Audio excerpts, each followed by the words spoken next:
And as one more practical note, too, you get so much more meaning from these classical works when you're reading them in the original. I'm very fond of poet Marshall. The first time that I read him in English, I enjoyed him quite a bit. But the first time that I read him in Latin, it was night and day in terms of the wordplay, certain jokes that I can't repeat for this recording. The Latin unlocks dimensions you would never recognize solely in the English. And that's not just to keep it PG-13. It's the language itself.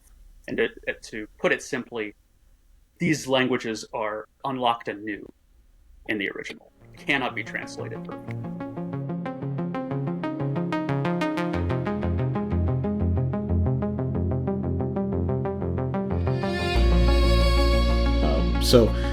To start off, because it's kind of an unusual thing in some ways to make this one's life, let me ask, what drew you into the intellectual life in the first place?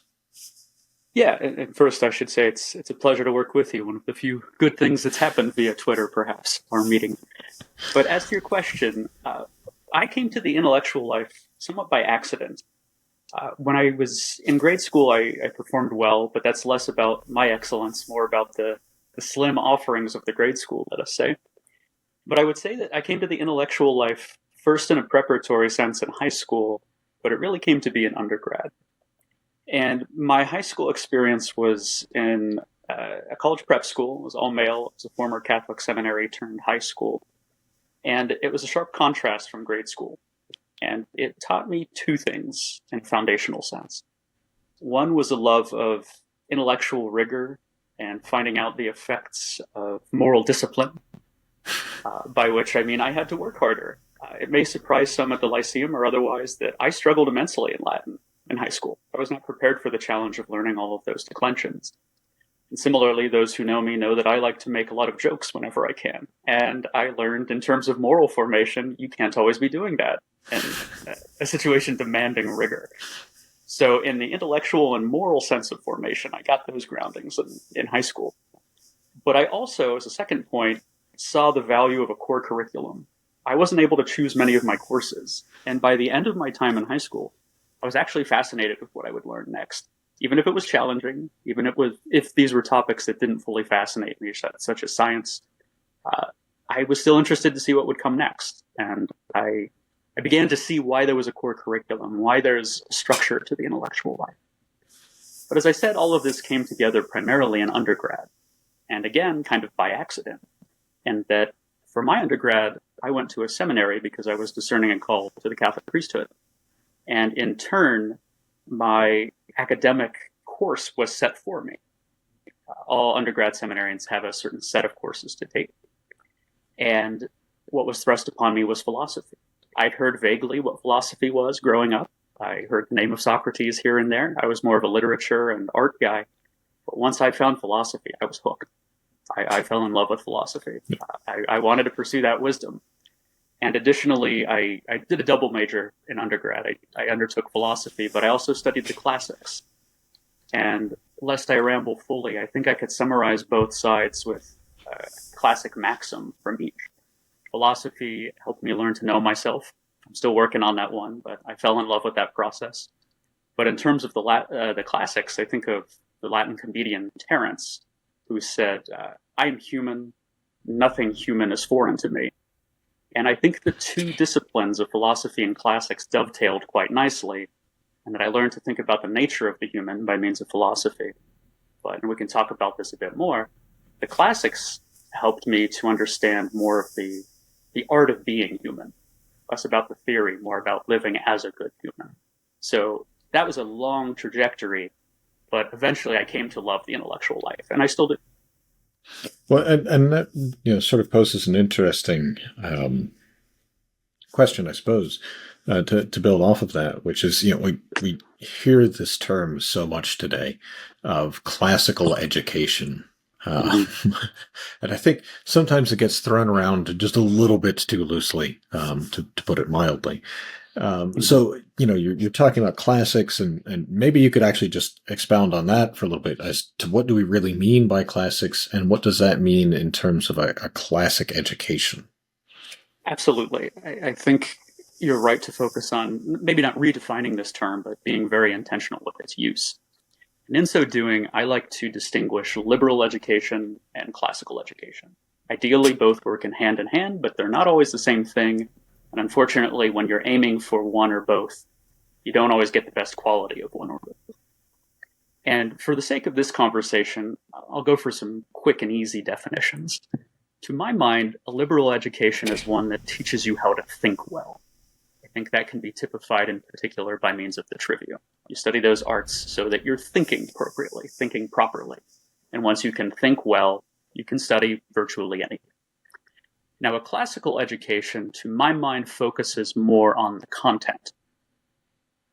And I say that because you can learn how to think well by means of a liberal education, but you need to be thinking about something. And I think the classics provide a great medium on which, about which, through which to do your thinking. So to my mind, a classical education, in a loose way, a conversational way, could simply be described as the best of what the past has to offer us in terms of our Western tradition. And by that I mean our philosophy, our literature, our history, our science, in certain contexts, even the mythology, even if we don't believe in Greek or Roman religions. It is interesting to study their myths. They teach us something about ourselves. And I think classical education understood properly, or well at least, is a set of intellectual disciplines that when studied in connection with liberal thinking, liberal education, help us to understand, and woe to me to reference Immanuel Kant, but if we use his 3 points here, the classical education is going to help us better understand humanity, understand the world, and especially for theists, understand God. Yeah, and I think that's you know, if we're thinking about why it's important, right? That sort of lostness maybe that a lot of people seem to have today, perhaps might even track in a lot of ways with the decline of a proper sense of not just a classical education, but I think, as you rightly put it, that liberal dimension to it as well, that sense of the mind's freedom to really engage with and to develop with these ideas.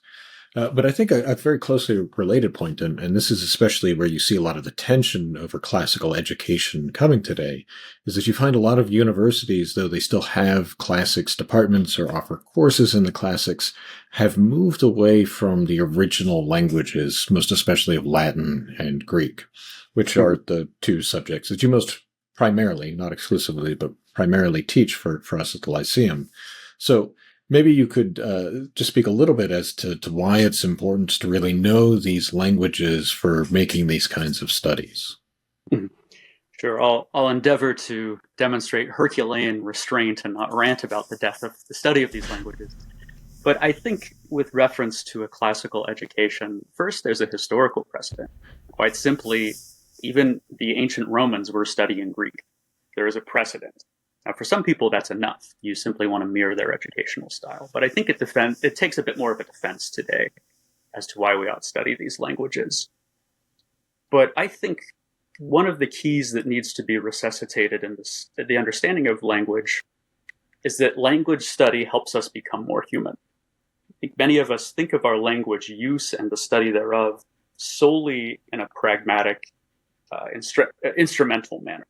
I study a language, I use a language to get things, to achieve things, rather than recognizing that something that is key to our humanity is our linguisticality. And by studying languages, especially languages that are different from our own, Latin and Greek are highly inflected. In terms of their grammar, they're quite different. And of course, the vocabulary, to some extent, has difference. In studying languages that are different from our own, we better understand the nature of language itself, and we understand what it is to use language. And as one more practical note, too, you get so much more meaning from these classical works when you're reading them in the original. I'm very fond of poet Marshall. The first time that I read him in English, I enjoyed him quite a bit. But the first time that I read him in Latin, it was night and day in terms of the wordplay, certain jokes that I can't repeat for this recording. The Latin unlocks dimensions you would never recognize solely in the English. And that's not just to keep it PG-13. It's the language itself. And to put it simply, these languages are unlocked anew in the original. It cannot be translated perfectly. Yeah, and I think that's maybe you know, not to belabor it too much, but so important today. The point about it, its effect on our humanity when we have artificial intelligence and these technologies which can give you those pragmatic results that if that's all you're looking for, way faster than you can do through your own labor. And you can Chat GPT will give you the English translation faster than the best English translator on earth. But there's something really inhuman about that, it seems, and it's a real struggle. And maybe this ties into the other side. You mentioned your interest in philosophy, and being awoken to the intellectual life by the study of philosophy. Are there specific aspects to philosophical thinking as such which are unlocked by the study of these languages and by the knowledge of these classic languages? I think so. I can't remember. I believe it was Aristotle who said this, and I can't remember where within, but he effectively said that not only is our understanding of being shaped by language, but our understanding of language itself is shaped by being. And there's a certain reciprocity between language and existence.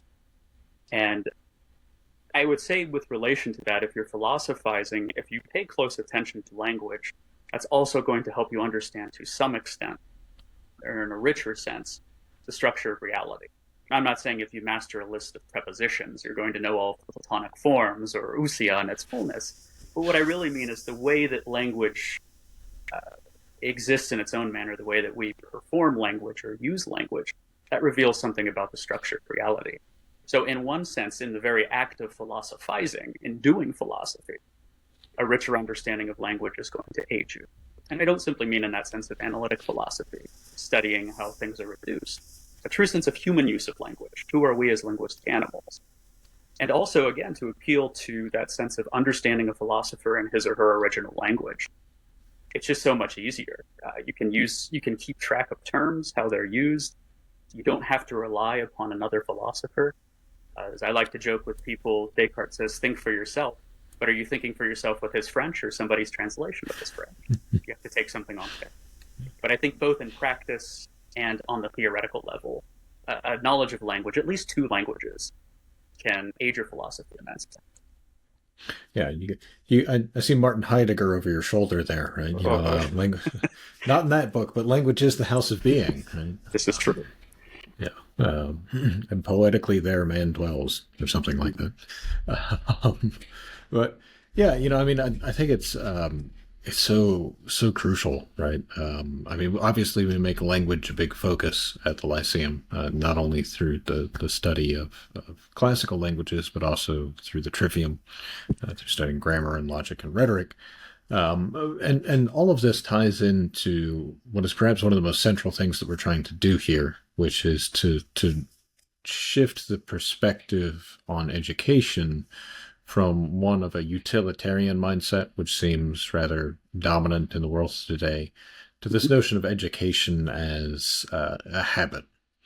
And now, knowing that you're someone who's taught at the high school level, who's done private tutoring, and who's taught at the Lyceum, I mean, what do you have to say about the different kinds of environment of teaching and the cultivation of habit?